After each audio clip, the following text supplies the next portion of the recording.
Sutra. Ananda, the nature of consciousness has no source, but is a false manifestation based on the six organs and objects. Now take a look at the entire holy assembly gathered here. As you glance at each one in turn, everything you see is like what is seen in a mirror, where nothing has any special distinction. Commentary. The earth, water, fire, wind, emptiness, and seeing already discussed are six elements. Now we add consciousness to make seven elements. What is consciousness? It is recognition of or lack of it. What is recognized and is not recognized? Nothing at all is recognized. Consciousness is defined as intelligent comprehension. Intelligence is understanding and comprehension is discerning. Why did I say the consciousness doesn't recognize anything at all? What do you think you recognize? You say, I recognize Mr. Smith the third, I recognize Mr. Lee the fourth, I recognize Mr. Wang the fifth, Mr. Brown the sixth. I say, so what? You say, I recognize them and they are my friends. It's just because you recognize them as your friends that they have dragged you away, and you recognize what is false as true. You recognize a false friend as your true friend, and you have forgotten your true friends. Mr. Smith is the third, Mr. Lee is the fourth, Mr. Wang is the fifth, Mr. Brown is the sixth. There's nobody the seventh, because basically this consciousness is the elder seventh. So the six elements discussed above and the seventh one, consciousness, are like seven siblings. But you've gone outside in recognition of your friends and have forgotten your seven siblings. You don't recognize the earth, you don't recognize the water, you don't recognize the fire, you don't recognize wind. That's the floor you don't recognize, and you don't recognize emptiness, nor do you recognize seeing. Not only do you not recognize them, even Ananda didn't recognize them. So the Buddha, not fearing to take trouble, found them for him one by one. He found his seven siblings. These are your genuine flesh and blood relatives, your genuine companions of this Dharma door, but you don't recognize them. You just keep hanging on to Smith the third, Lee the fourth, Wang the fifth, Brown the sixth, these possessive friends, and leave your real relatives abandoned at home. And so I ask you what you recognize. You don't recognize anything, and what you don't recognize is all yours. You reject the inherent worth and scenery of your homeland, but when you get outside, you cast off the root and grasp at the branches. You renounce what is close and seek what is distant. You go outside and get involved with people. Wouldn't you say this is upside down? Why do you go outside and get involved with people and don't recognize your own flesh and blood relatives? Because you take what is false as true. You take a thief as your son. You recognize a thief as your friend and go outside to use your conscious mind to do things. You say, what I'm using right now is the conscious mind. Right, you're really smart. You're smarter than I am. I am now lecturing the sutra and I hadn't recognized this as a conscious mind. But now that you say that, I understand. So I'll say some more. In the small vehicle, when you take what is false as true and use the conscious mind, it can be harmful. Now you recognize the false and the true. You have found the seven siblings of your household, and so now, although the conscious mind is false, it has turned into the treasury of the first come one. It appears from within the treasury of the first come one. That is called turning from appearances and returning to the nature. In the past, you were attached entirely to appearances, but now you understand the self-nature. Since you understand the self-nature, you should no longer renounce what is near to seek what is far, renounce the roots and grasp at the branches, or recognize a thief as your son. Then there is some hope for you. Then you have some wealth. I have talked to you about reciting the Shurangama mantra. If you are able to recite the Shurangama mantra, you will be one of the world's wealthiest people for the next 7 lives. In fact, right now, If you are able to recite the Shurangama mantra, you are one of the world's wealthiest people because you understand this Dharma treasure. And when you put this Dharma treasure in your heart, tell me who can steal it from you. Whatever kind of robber or thief there might be couldn't rob you of it. That Dharma treasure is in your own self-nature. It is deposited in the vault of your thirst common treasury, and no one can find a way to go in there and steal it. How wonderful would you say that is? If you understand the Buddha Dharma, then right now you are one of the world's wealthiest people. But for the time being, you can't use your wealth. When you become a Buddha, it will belong to you. Right now, it's just under your name, but you aren't of age yet, so for the time being, you can't use it. Ananda, the nature of consciousness, has no source. It doesn't come from anywhere. To put it otherwise, it has no root. Well, then, what it is? What is it? You wonder. It is a false manifestation based on the six organs and objects. In order to appear, it borrows the six organs of eyes, ears, nose, tongue, body, and mind, and the six objects of forms, sounds, smells, tastes, objects of touch, and dharmas, the seeing division, and the appearance division. Now take a look at the entire holy assembly gathered here. Ananda, look into this thoroughly now. Contemplate those in this Shurangama Dharma assembly who have certified the fusion of sagehood. As you glance at each one in turn, look from one to the next in orderly sequence. Everything you see is like what is seen in a mirror, where nothing has any special distinction. You look all around, and what you see is just like reflections in a mirror. What special distinctions are there? The text here is discussing the function of the consciousness. Sutra, however, your consciousness will identify them one by one. For example, Manjushri, Purna, Modgalyayana, Saputi, and Shariputra. Commentary. However, Ananda, your consciousness will identify them one by one. Take a look at the multitude in this Dharma assembly and sequentially identify them. For example, Manjushri, the Bodhisattva wonderfully auspicious Purna. This is Purnamacharya whose name means son of the completeness and compassion. This is Maudgalyayana, whose name means descendant of a family of bean gatherers. This is Saputi, whose name means born into emptiness.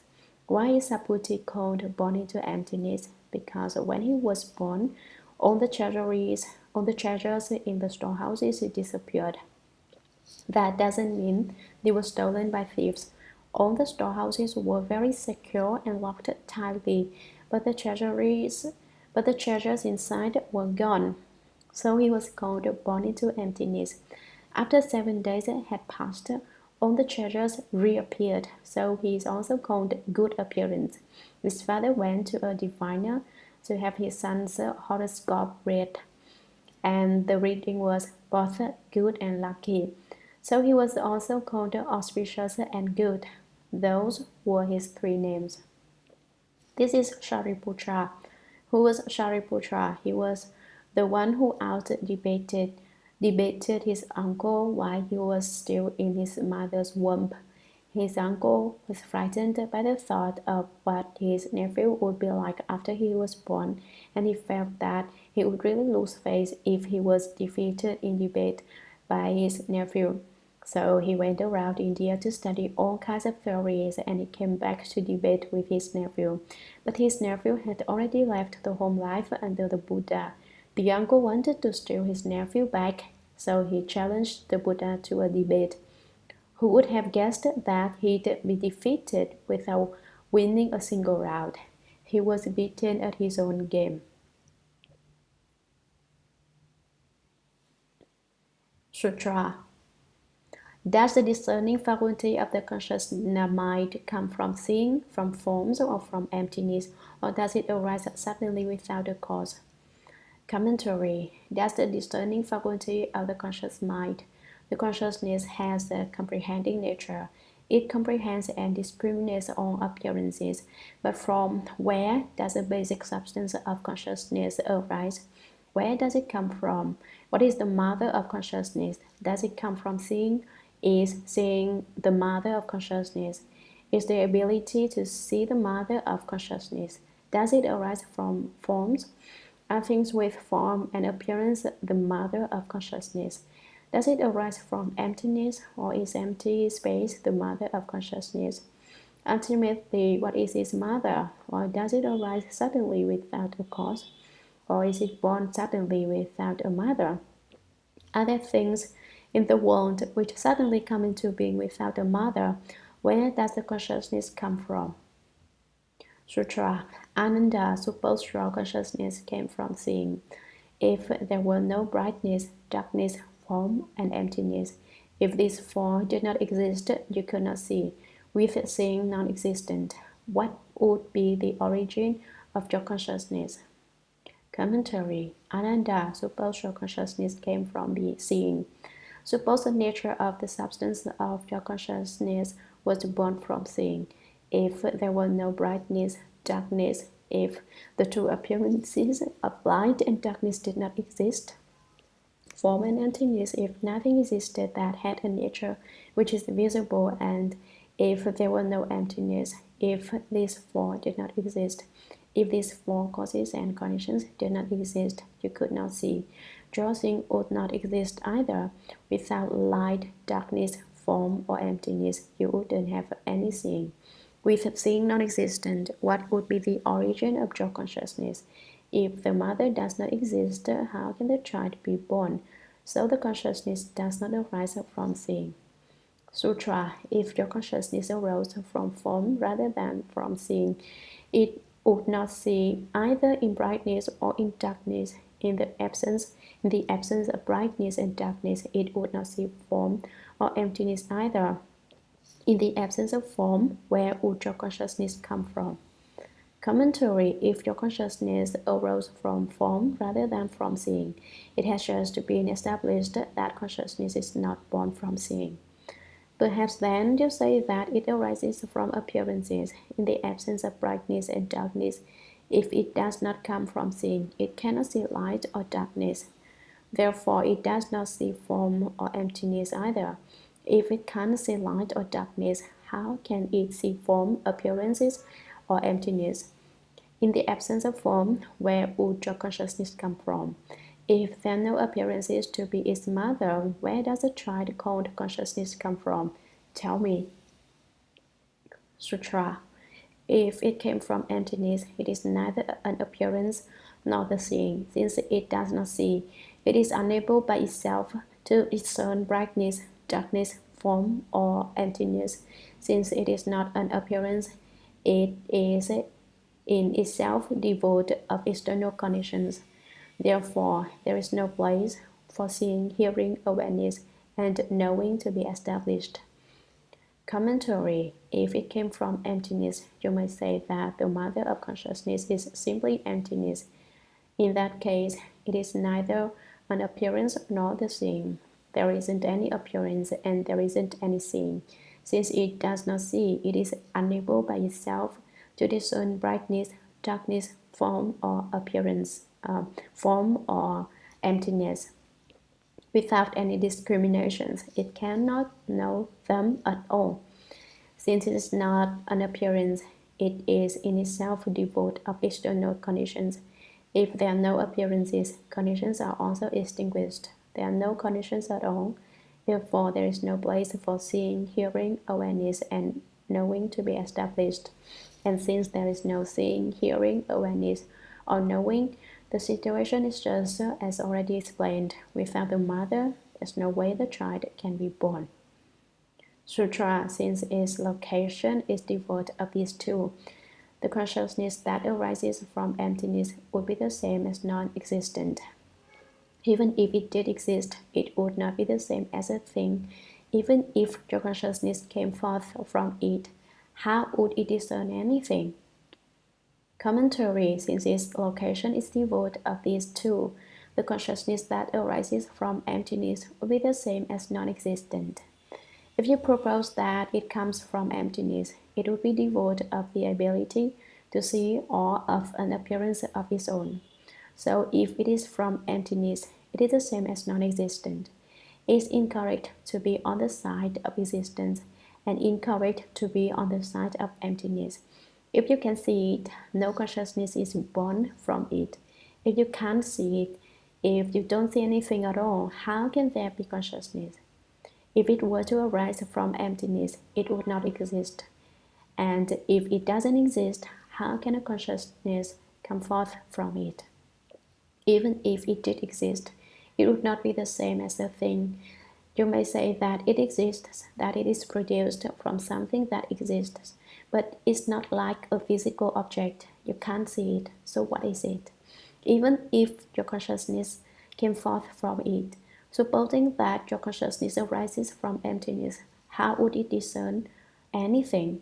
How would your consciousness make discriminations? Tell me. Sutra, if it suddenly comes forth with a cause, why can't you discern the moonlight within the sunlight? Commentary, you say, other consciousness suddenly appears. If it suddenly comes forth without a cause, without any reason at all, why can't you discern the moonlight within the sunlight? Can you see the bright moon when the sun is out? Why can't the bright moon suddenly appear, since it can't, your consciousness can't perceive the moon in the sunlight? So it is a mistake for you to say that it can suddenly appear. That's also incorrect. The Buddha is being unreasonable. Basically, there's no such principle, but he establishes it and asks Ananda about it and causes Ananda not to know what's right. Sutra. You should investigate this even more carefully, discriminate it in detail, and look into it. The thing belongs to your eyes. The appearances are considered to be the environment. What has an appearance is existent. What is without any appearance is non-existent. What then are the conditions that cause the consciousness to come into being? Commentary. Ananda, now you should investigate this even more carefully. Discriminate it in detail and look into it at the point where the most minute and subtle distinctions can be made. You should investigate it in even more detail and look into it. The thing belongs to your eyes. Seeing originates from your eyes. The appearances are considered to be the environment. What has form and appearance is the defining environment before your eyes. What is without any appearance is non-existent. What doesn't have form or appearance is said to be non-existent. What, then, are the conditions that cause the consciousness to come into being? Where does it come from? Sutra. The consciousness moves and the thing is quiet. They do not mix and unite. Smelling, hearing, awareness, and knowing are the same way, nor should it be that the condition of consciousness exists spontaneously without an origin. Commentary. The consciousness moves and the thing is quiet. The consciousness makes discriminations, and its nature in its substance is one of animation. The nature of the thing is quiet, it is unmoving. They do not mix and unite, so you say they can combine, but they can't. Smelling, hearing, awareness, and knowing are the same way. The nature of smelling, the awareness of hearing, and the nature that knows and is aware are the same. They do not mix and unite, nor should it be that the condition of consciousness exists spontaneously without an origin. Although the state of consciousness does not mix and unite, it should not be that the conditions of consciousness come forth without an origin. The same principle applies again. Without a mother, how can a child be born? Sutra. If this conscious mind does not come from anywhere, you should know that the same is true of the mind, which makes distinctions, and the seeing, hearing, awareness, and knowing, which are all complete and tranquil. Their nature is without an origin. They and emptiness, earth, water, fire, and wind are together called the seven elements. Their true natures are perfectly fused, and all are the treasury of the first command fundamentally devoid of production and extinction. Commentary. If the conscious mind which makes distinctions does not come from anywhere, if there is basically nowhere that it comes from, you should know that the same is true of the mind which makes distinctions and the seeing, hearing, awareness, and knowing. The awareness of seeing, the awareness of hearing, the awareness of smelling, the awareness of tasting, and the awareness of knowing are all complete and tranquil. All are perfect, still, and very pure. Their nature is without an origin. There is nowhere that their nature comes from and nowhere that it is going to. They and emptiness, earth, water, fire, and wind are together called the seven elements. Their true natures are perfectly fused and boundless, and all are the treasury of the first come one. They arise from the treasury of the first come one and are fundamentally devoid of production and extinction. That's why they are not born or destroyed. Sutra: Ananda, your mind is coarse and shallow, and so you do not realize that the seeing and hearing are the treasury of the first come one, and you do not discover that knowing is the same way. You should contemplate these 6 locations of consciousness. Are they the same or different? Are they empty or existent?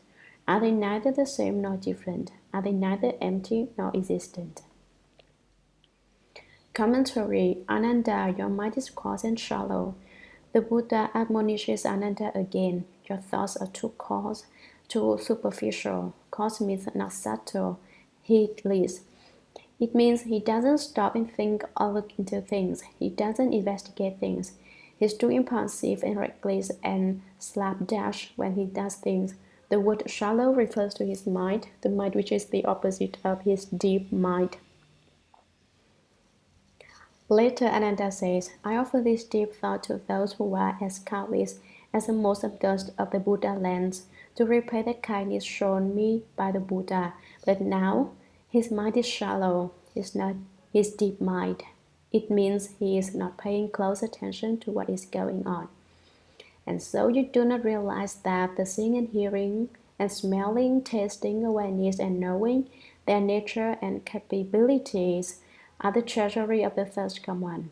You don't understand the principles the Buddha explained about earth, water, fire, wind, emptiness, and seeing, and you do not discover that knowing is the same way, also part of the first come one's treasury.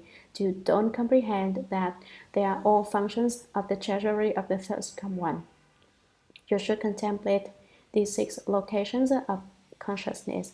The 6 places of conscious mind are earth, water, fire, wind, emptiness, and seeing. Are these 6 aspects of the conscious mind the same or different? Are they empty or existent? Are they neither the same nor different? Are they not the same and yet not different? Are they neither empty nor existent? Or are they not empty and yet not existent? What would you say these 6 consciousnesses are like? Sutra: You basically do not know that in the treasury of the first come one, the nature of consciousness is bright and knowing. Enlightened brightness is a true consciousness. The wonderful enlightenment is tranquil and pervades the Dharma Realm. Commentary: Ananda, you basically do not know that in the treasury of the first come one, the nature of consciousness is bright and knowing. The consciousness of the nature is bright light. It is enlightened. Enlightened brightness is the true consciousness. This enlightenment and light is the genuine consciousness. The wonderful enlightenment is tranquil.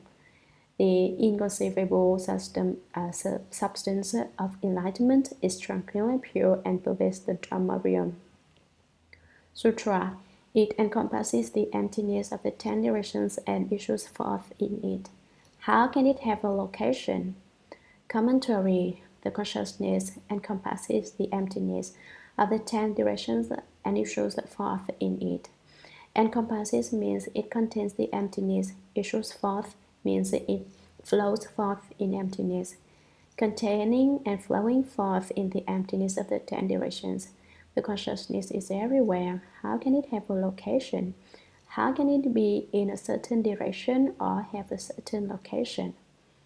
Sutra: It is experienced to whatever extent is dictated by the law of karma.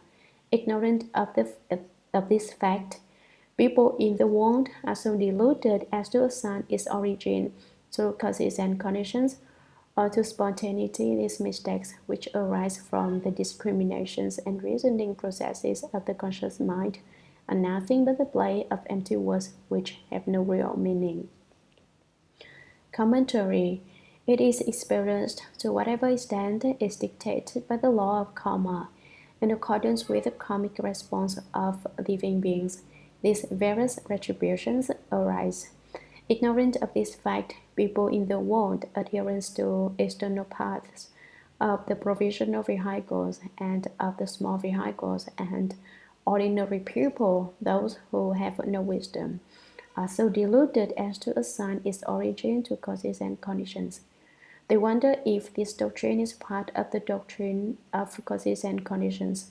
They are confused and doubtful and don't recognize it clearly, or they ascribe it to spontaneity. The doctrine discussed by adherents of the naturalism of some external ways.